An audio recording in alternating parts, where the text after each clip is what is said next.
अधूरी रह गई कुछ ख्वाहिश और कुछ अधूरे से हम, जमाना बीत गया न ख्वाहिशें पूरी हुई न हम। दोस्तों, यही हाल आजकल हमारे प्रदेश के स्वास्थ्य मंत्री और सरगुजा के महाराजा बाबा टी.एस. सिंहदेव जी की हालत है। नमस्कार दोस्तों, मैं हूं आपका दोस्त लोकेश साहू और आप देख रहे हैं लोकेश छत्तीसगढ़िया यूट्यूब चैनल। और दोस्तों, आप मानो चाहे ना मानो, छत्तीसगढ़िया मतलब सबले बढ़िया। दोस्तों, अभी कुछ दिनों से प्रदेश की राजनीति जगत में उथल पुथल चल रही है। छत्तीसगढ़ में नई सरकार के गठन के वक्त एक खबर बड़ी तेज़ी से चल रही थी कि प्रदेश में 2.5 साल के फार्मूला से सरकार को चलाया जाएगा। मतलब 5 साल के सरकार के कार्यकाल को 2 चरणों में पूरा किया जाएगा और दिसंबर 2018 से अगस्त 2021 तक भूपेश बघेल के नेतृत्व में कांग्रेस सरकार को प्रदेश में लगभग 2.5 साल हो चुके हैं। और ऐसे में 2.5 साल फार्मूले की मांग और तेज हो गई है और इसको लेकर प्रदेश में चारों तरफ माहौल सा बन गया है। और इस पूरी खबर को खुद प्रदेश के स्वास्थ्य मंत्री और सूबे में मुख्यमंत्री पद के दूसरे दावेदार बाबा टी.एस. सिंहदेव जी ने बार बार पार्टी हाईकमान का दौरा करके इस मुद्दे को और हवा दे दी। और इतना ही नहीं, बाबा सिंहदेव ने बाहर आकर मीडिया में भी अपने दर्द को कई बार छलकाया। दोस्तों, इसको लेकर छत्तीसगढ़ की राजनीति में गुटबाजी का दौर शुरू हो गया है और ऐसे में प्रदेश के हजारों युवाओं के मन में अपने उज्जवल भविष्य को लेकर डर का माहौल बन गया है, जो कि जायज़ भी है, क्योंकि सत्ता परिवर्तन हुआ तो बहुत सारी चीज़ें परिवर्तन हो जाएगी और समय के एक बहुत बड़े हिस्से की बर्बादी भी हो जाएगी। तो दोस्तों, इस बड़ी खबर को सटीक और बारीकी से समझने के लिए वीडियो को शुरू से लास्ट तक जरूर देखें। दोस्तों, इस खबर को विस्तार से आपको बताने के लिए एक तथ्य दिखाना चाहता हूं। इस पिक्चर को ध्यान से देखिए। ग्रैंड न्यूज़ नामक एक डिजिटल न्यूज़ वेबसाइट ने अपने वेबसाइट में 16 अगस्त 2021 यानी कि कल डाली है। और दोस्तों, इस पूरी खबर को अच्छे से रिसर्च करने के बाद इसके ऊपर मैं जानबूझकर आज वीडियो बना रहा हूँ ताकि आप लोगों को अच्छे से समझा सकूँ। दोस्तों, इसके हेडलाइंस में साफ साफ लिखा है कि बिग ब्रेकिंग, छत्तीसगढ़ में सीएम 17 को देंगे इस्तीफा, टी.एस. सिंहदेव का दावा। इधर भूपेश ले रहे हैं समझदारी से बड़े फैसले। दोस्तों, मैं पहले पूरी खबर को उसी की भाषा में पढ़कर सुना देता हूं, उसके बाद इस बड़ी खबर को 3-4 उदाहरण के साथ आपको समझाने की कोशिश करूंगा कि आने वाले समय में प्रदेश की राजनीति में इसके मायने और मतलब क्या हो सकते हैं। इसमें साफ साफ लिखा है कि छत्तीसगढ़ के स्वास्थ्य मंत्री टी.एस. सिंहदेव ने बड़ा दावा करते हुए अपने समर्थकों से कहा है कि मुख्यमंत्री भूपेश बघेल 17 तारीख को इस्तीफा देंगे। बाबा लगातार समर्थकों को लामबंद करने के लिए मुख्यमंत्री बदलने का संदेश दे रहे हैं। सूत्रों के मुताबिक उन्होंने दोबारा दिल्ली कुछ करने से पहले अपने नज़दीकी लोगों से कहा कि मुख्यमंत्री 17 को इस्तीफा दे देंगे। इस बीच मुख्यमंत्री और स्वास्थ्य मंत्री दोनों 16 तारीख को दिल्ली में रहेंगे। कांग्रेस की राजनीति को समझने वाले जानकार बाबा के दावे को अति रंजित बता रहे हैं। कांग्रेस के रणनीतिक टीम में शामिल एक नेता ने बाबा के दावे पर कहा कि बाबा छत्तीसगढ़ के स्वास्थ्य मंत्री हैं या कन्फ्यूजन मंत्री। दिल्ली में 10 दिन टिके रहे, हाईकमान ने मुलाकात का समय तक नहीं दिया, एक विधायक साथ नहीं आया, लेकिन अपनों को रोज दिलासा देते रहे। अब नया सीगुफा छोड़कर दिल्ली लौट रहे हैं। यह भ्रम से ज़्यादा अस्थिरता फैलाने की कोशिश है, इस पर रोक लगनी चाहिए। इधर छत्तीसगढ़ के सीएम भूपेश बघेल सचिन तेंदुलकर की तरह सिर झुकाकर लंबी पारी खेलने के मूड में हैं। उनकी निगाह केवल बड़े स्कोर पर है। फील्ड पर कितना भी उल्टा पुल्टा बोलकर खिंचाने उकसाने की कोशिश हुई हो, बघेल ने संयम नहीं खोया है और प्रतिबद्ध खिलाड़ी की तरह लक्ष्य पर निगाहें जमाए हुए हैं।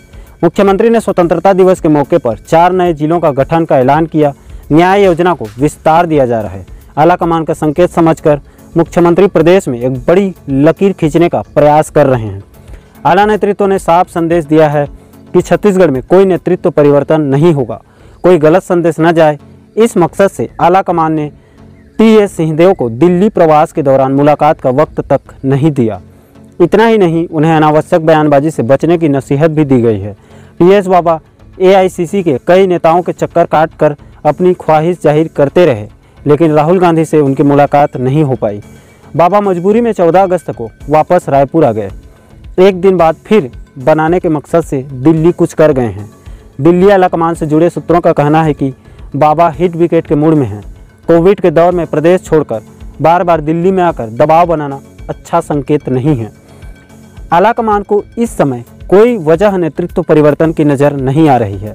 एक बड़े नेता ने कहा कि टी.एस. सिंहदेव वरिष्ठ नेता हैं, उनकी अपनी शिकायत हो सकती है जिसे पार्टी फोरम पर सुलझाया जा सकता है, लेकिन पार्टी इस समय मुख्यमंत्री बदलने की स्थिति में नहीं है। बघेल पिछड़े वर्ग से आते हैं। यूपी चुनाव के पहले उन्हें हटाना तो दूर, पार्टी इस तरह की चर्चा से भी बचना चाहती है, क्योंकि किसी भी तरह की फेरबदल का सीधा फायदा भाजपा को मिलेगा। ठाकुर मुख्यमंत्री बनाकर पार्टी को चुनावी गणित में कोई फायदा नहीं होने वाला है। एक अन्य नेता ने कहा कि बघेल आलाकमान के वफादार नेताओं में शामिल हैं। उन्होंने छत्तीसगढ़ में अपनी जमीन भी बनाई है। उन्होंने केंद्र की मंशा के अनुरूप न्याय जैसी योजनाओं को सफलतापूर्वक लागू किया है। उनकी विश्वसनीयता और सांगठनिक काबिलियत के चलते ही उन्हें असम की जिम्मेदारी दी गई और पार्टी उन्हें उत्तर प्रदेश में भी पिछड़े वर्ग से जुड़े इलाकों में प्रभार देने के मूड में है। पिछले दिनों इस संबंध में उनकी आला नेताओं से मुलाकात भी हो चुकी है और जल्द ही एक और बैठक भी होने वाली है। गौरतलब है कि विधायकों के समर्थन के मामले में भी सिंहदेव कमज़ोर पड़ रहे हैं। ज़्यादा विधायक बघेल के साथ हैं। हालांकि सिंहदेव खेमे के समर्थन जुटाने की कोशिश जारी है। दोबारा दिल्ली जाने से पहले सिंहदेव ने अपने समर्थकों को फिर दिलासा दिया है कि जल्द ही सीएम बदला जाएगा, लेकिन इसके पीछे का तर्क और वजह पार्टी के नेताओं को भी मालूम नहीं है। छत्तीसगढ़ में चल रही खींचतान पर पार्टी के एक अन्य वरिष्ठ नेता ने कहा कि नेतृत्व को स्पष्ट करना चाहिए कि 2.5 साल का कोई फार्मूला नहीं है, जैसा पुनिया भी कह चुके हैं। जो समस्याएं हैं उस पर मिलकर बैठकर बात करके जल्द मामले को नहीं निपटाया गया तो नुकसान अंततः पार्टी को ही होगा। मामला जितना लंबा खींचेगा उतनी नई दावेदारी बढ़ती जाएगी। एक नेता ने यहाँ तक कहा कि पूर्ण बहुमत की सरकार में मुख्यमंत्री बदलने की कोई ज़रूरत नहीं होती, न ही इस तरह की कोई स्थिति बनेगी। बाबा अपने लिए कुछ ज़्यादा हासिल करने की कोशिश कर रहे हैं, लेकिन एक सीमा से आगे जाकर दबाव बनाने की स्थिति में नहीं है। नेतृत्व को भरोसा है कि जल्द ही उन्हें समझा दिया जाएगा और शायद वे इसके बाद मामले को ज़्यादा तूल ना दें। दोस्तों, इस पूरी खबर को विस्तार से समझने के लिए इसके जानकारों से जब मैंने पता किया तो इस मुद्दे पर दो अलग अलग राय बन रही है। मैं आपको दोनों राय के बीच से समझाने की कोशिश करूंगा। तो दोस्तों, पहली बात तो इस खबर के मुताबिक और इस वक्त इसको लेकर राजनीतिक गलियारों में जो उथल पुथल मचा हुआ है, उन सब का एक ही मतलब है कि पार्टी और सरकार के अंदर सब कुछ ठीक नहीं चल रहा है। पार्टी में फूट पड़ चुकी है और दो खेमों में कांग्रेस बढ़ चुकी है। दूसरी बात, इस खबर के मुताबिक पार्टी के अपने कार्यकर्ता और जनप्रतिनिधि अब बाबा सिंहदेव को भाव देना बंद कर रहे हैं। तीसरी बात, पार्टी हाईकमान का सीधा आशीर्वाद मुख्यमंत्री भूपेश बघेल के साथ दिख रहा है और इसके साथ साथ पार्टी कार्यकर्ताओं और विधायकों का एक बड़ा वर्ग मुख्यमंत्री भूपेश बघेल के नेतृत्व को सलाम कर रहा है। और इधर प्रदेश के हजारों युवा अपने मुखिया भूपेश बघेल की तरफ अपने उज्जवल भविष्य को अंतिम अंजाम तक पहुंचाने के लिए उम्मीद भरी नज़रों से देख रहे हैं। चाहे वह 14,580 शिक्षक भर्ती हो, एसआई भर्ती हो, जिला आरक्षक भर्ती, प्लाटून कमांडर भर्ती, बस्तर फाइटर भर्ती, बिजली कर्मचारी भर्ती, स्वामी आत्मानंद अंग्रेजी स्कूलों के शिक्षक भर्ती जैसे अनेक भर्तियों से जुड़े तमाम युवा भूपेश बघेल की तरफ आस लगाकर देख रहे हैं, क्योंकि विज्ञापन निकाला है, मतलब आज नहीं तो कल भर्ती भी जरूर लेगी। और कहीं ना कहीं ऐसे में प्रदेश के हजारों युवा यह कभी नहीं चाहेंगे कि इस स्थिति में कुछ भी हो जाए, लेकिन सत्ता हस्तांतरण कतई नहीं होना चाहिए। वो कैसे, तो उस गणित को मैं आपको आगे बताऊंगा। बने रहिए वीडियो के अंत तक। चौथी बात, मतलब दोस्तों, इन सभी तथ्यों का एक ही मतलब निकलता है कि प्रदेश के अंदर अभी दूर दूर तक फिलहाल सत्ता हस्तांतरण की संभावना मात्र 10% है, क्योंकि इस वक्त मुख्यमंत्री भूपेश बघेल जी के सितारे चमक रहे हैं। दोस्तों, इन सभी आंकड़ों और तथ्यों के अलावा एक और बहुत महत्वपूर्ण मजबूत कड़ी मुख्यमंत्री भूपेश बघेल जी के पक्ष में जाते दिख रही है, और वो यह है कि 6 महीने बाद उत्तर प्रदेश के अंदर विधानसभा चुनाव होने वाले हैं। और दोस्तों, जातीय समीकरण की राजनीति के हिसाब से ओबीसी के सबसे बड़े नेता और चेहरा खुद मुख्यमंत्री भूपेश बघेल हैं। और भारत के अंदर लोकसभा चुनाव के बाद दूसरा सबसे बड़ा चुनाव उत्तर प्रदेश विधानसभा चुनाव होता है, जिसको पूरी दुनिया देखती है। और उत्तर प्रदेश के चुनाव को भारत के अंदर लोकसभा चुनाव के सेमीफाइनल के रूप में देखा जाता है। उत्तर प्रदेश हिंदुस्तान का सबसे बड़ा राज्य है, जहां लोकसभा में 80 और राज्यसभा में 31 के साथ साथ विधानसभा में 403 सीटें हैं, जो कि भारत के सभी राज्यों से सबसे ज़्यादा है। ऐसे में देश के अंदर सभी राजनीतिक पार्टियों का सबसे बड़ा ड्रीम प्रोजेक्ट उत्तर प्रदेश को कैसे भी करके जीतना है।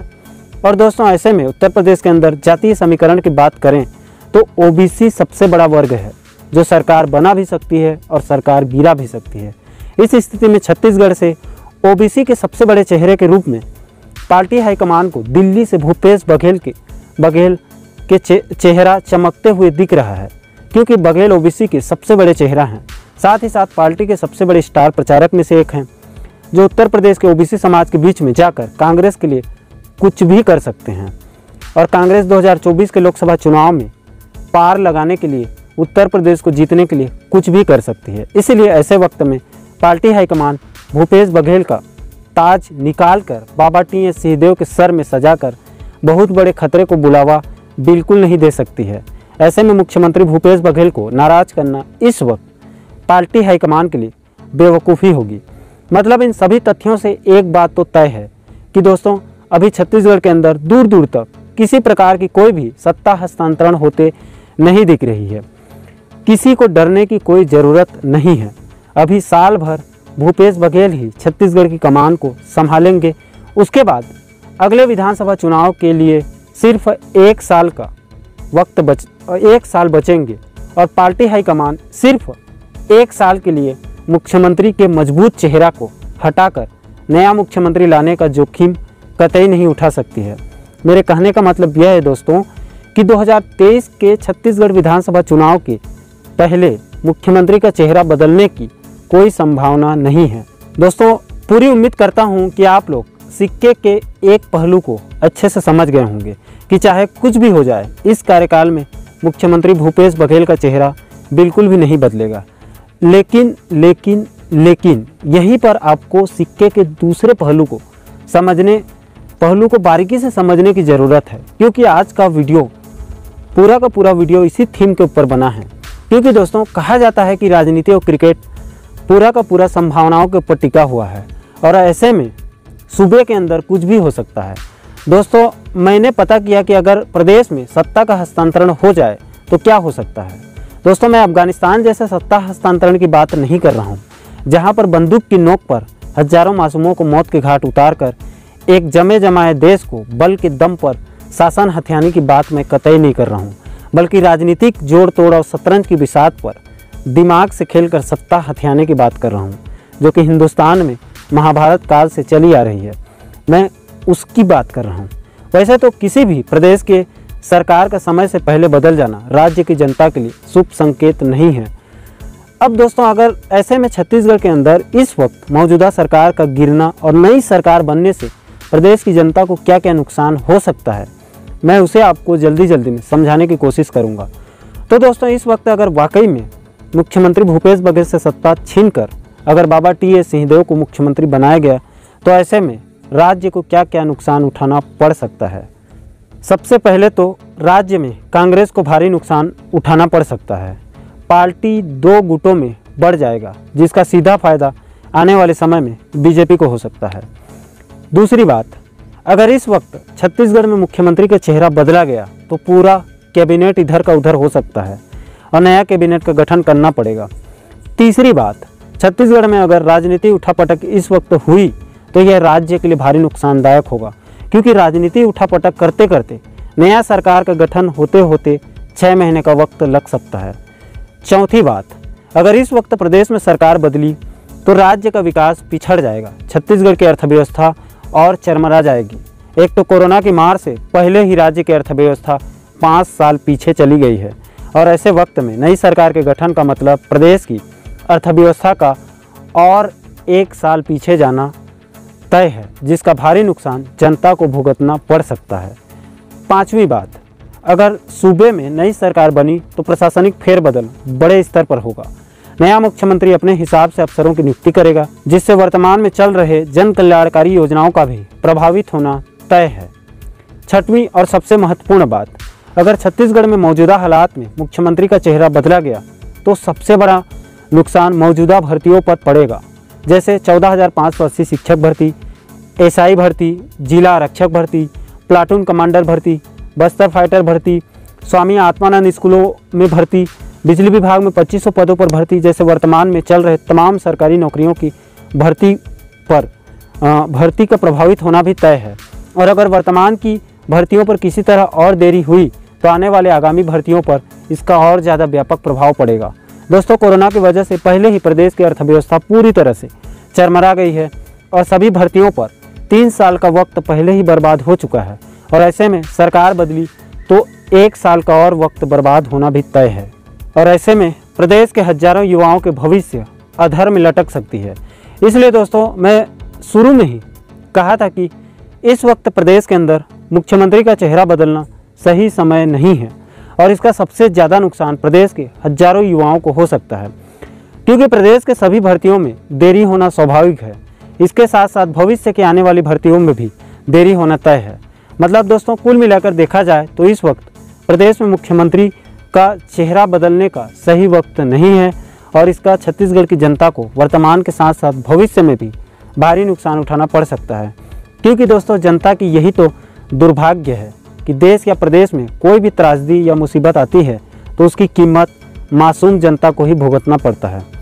दोस्तों, ऐसे और भी 4-5 छोटे बड़े नुकसान छत्तीसगढ़ की जनता को इस वक्त मुख्यमंत्री बदलने से हो सकता है। दोस्तों, वीडियो ऑलरेडी बहुत लंबा बन गया है, इसलिए जल्दी से इसके सार को बताकर ख़त्म करना चाहता हूँ। साथियों, इस वक्त प्रदेश के अंदर वर्तमान के मुख्यमंत्री भूपेश बघेल की मुख्यमंत्री पद की दावेदारी सबसे मजबूत है। छत्तीसगढ़ की आम जनता से लेकर पार्टी विधायकों और पार्टी हाईकमान का ज़बरदस्त समर्थन है और छत्तीसगढ़ की भलाई भी इसी में है कि इस वक्त प्रदेश के अंदर कोई राजनीतिक उठापटक ना हो और सरकार मजबूती के साथ बिना कोई विवाद के 5 साल अच्छे से चले। बाकी मुख्यमंत्री के चेहरा बदलेगा या नहीं, इसका अंतिम फैसला पार्टी हाईकमान को ही तय करना है। और खबर ये मिल रही है कि इसी मुद्दे को लेकर मुख्यमंत्री भूपेश बघेल और स्वास्थ्य मंत्री बाबा टी.एस. सिंहदेव जी को दोनों को पार्टी हाईकमान ने दिल्ली बुलाया है और वहां पर एक लंबी मैराथन बैठक चल रही है। जैसे ही वहां से कोई खबर आएगी तो स्थिति और साफ होगी। मैं इस मुद्दे पर प्रदेश के हजारों युवाओं को, चाहे वो 14,580 शिक्षक भर्ती से जुड़े हों या फिर और कोई विभाग के भर्तियों में किस्मत आजमा रहे हैं, उनको किसी भी प्रकार की डरने की, पैनिक होने की कोई ज़रूरत नहीं है। फिलहाल अभी तक की स्थिति और हालात से तो एक बात पक्की लग रही है कि इस वक्त प्रदेश के अंदर सरकार को किसी प्रकार का कोई खतरा नहीं दिख रहा है और मुख्यमंत्री की चेहरा बदलने की संभावना भी बहुत कम है। बाकी आने वाले समय में क्या हो सकता है, ये तो भविष्य के गर्भ में ही छिपा है। दोस्तों, मैं अंत में हमारे प्रदेश के स्वास्थ्य मंत्री और व्यक्तित्व के धनी माननीय बाबा टी.एस. सिंहदेव जी से एक ही विनती करना चाहता हूं कि इस वक्त अपनी सरकार और पार्टी के खिलाफ न जाकर एक साथ मिलकर प्रदेश को आगे बढ़ाने का काम करें। अपने निजी स्वार्थ को त्याग कर छत्तीसगढ़ के हजारों युवाओं के अरमानों को जल्द से जल्द पूरा करें। कोरोना की वजह से पहले ही उन नौजवानों का 3 साल बर्बाद हो चुका है, अब और उनको तपस्या न करवाएं। दोस्तों, अंत में मैं मिर्ज़ा गालिब जी की एक शेर मुझे याद आ रही है, जो वर्तमान हालात में बाबा टी.एस. सिंहदेव जी के ऊपर पूरी तरह से फिट बैठती है। मिर्ज़ा गालिब जी ने कहा था कि सब कुछ मिल जाएगा तो तमन्ना किसकी करोगे गालिब, अधूरे ख्वाहिशें ही तो जीने को मज़ा देती हैं। आई होप दोस्तों, आशा करता हूं कि आज के वीडियो को आप सटीक तरीके से समझ गए होंगे। साथियों, आज का वीडियो कैसे लगा मुझे कमेंट सेक्शन में अपनी राय और सुझाव ज़रूर भेजें। दोस्तों, आप आगे भविष्य में भी छत्तीसगढ़ के ऐसे ही ज्वलंत मुद्दों के ऊपर वीडियो देखना चाहते हैं तो चैनल को सब्सक्राइब करके बगल के नोटिफिकेशन वाला घंटा को ज़रूर दबा दें, ताकि मेरे आने वाले नए वीडियो की नोटिफिकेशन आप लोगों तक तुरंत पहुंच सके। और इस वीडियो संदेश को छत्तीसगढ़ के सभी नागरिकों तक शेयर जरूर कर दें, ताकि प्रदेश के सभी नागरिकों में जागरूकता बढ़े और कोई भी सरकार हमारे ऊपर मनमाने तरीके से शासन न कर सके। दोस्तों, मैंने छत्तीसगढ़ की लगभग सभी वर्गों की समस्याओं को लेकर पहले ही चैनल पर ढेर सारी वीडियो बना चुका हूं। आपको चैनल के प्लेलिस्ट में सभी वीडियो व्यवस्थित तरीके से मिल जाएगी। आप अपनी रुचि के हिसाब से उन वीडियो को एक बार ज़रूर देखें। और दोस्तों, आप भी अपनी कोई समस्या से संबंधित वीडियो देखना चाहते हैं तो अपनी समस्या और कंटेंट को मुझे मेरे व्हाट्सएप नंबर पर सेंड कर दीजिए। और आप चाहें तो मुझे टेलीग्राम, फेसबुक, इंस्टाग्राम और ट्विटर पर भी फॉलो कर सकते हैं। इन सभी का डिटेल्स वीडियो के डिस्क्रिप्शन में बॉक्स में नीचे मिल जाएगा। दोस्तों, आज के वीडियो में इतना ही। मुझे दीजिए इजाज़त। मैं मिलता हूँ आपसे छत्तीसगढ़ के एक और ज्वलंत मुद्दे के साथ। तब तक के लिए जय हिंद, जय छत्तीसगढ़।